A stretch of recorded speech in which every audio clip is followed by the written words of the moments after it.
making delicious no-churn butter pecan ice cream. Loaded with pecans, butter, and some maple extract. No machine is needed with this no-churn butter pecan ice cream. You want the full rich flavor of the pecans, and we're going to toast them. You can do that on the stovetop over medium heat for a few minutes in a saucepan, or you can toast them in the oven. And I like to salt the pecans halfway through toasting. That gives a sweet and salty sensation to my favorite all-time ice cream.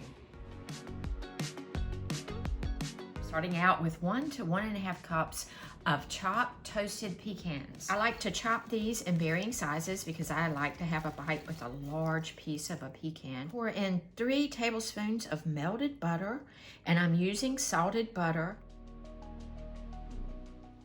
And we're adding a teaspoon of maple extract. Oh my goodness, that smells so good. I wish you could smell that. A 14-ounce can of sweetened condensed milk.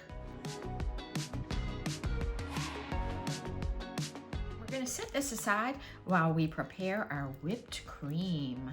In a large bowl, add 2 cups of heavy whipping cream, and you want this to be very cold. You're going to beat this on high speed for 3 minutes until you get stiff peaks, starting out on low.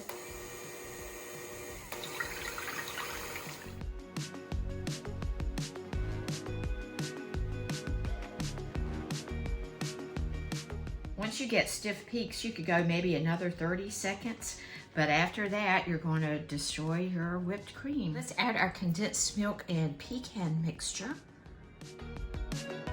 So now we just simply fold this. When I buy store-bought butter pecan, my only complaint is I want more pecans. So I add the extra ½ cup. And now we pour this into a 9x5 loaf pan or other freezer-safe container. You could use a 2-quart casserole dish and place it in the freezer. It needs to freeze between 4 and 6 hours. Butter pecan has always been my favorite flavor, and it's the #1 flavor in both North Carolina and South Carolina. Here's to the old North State.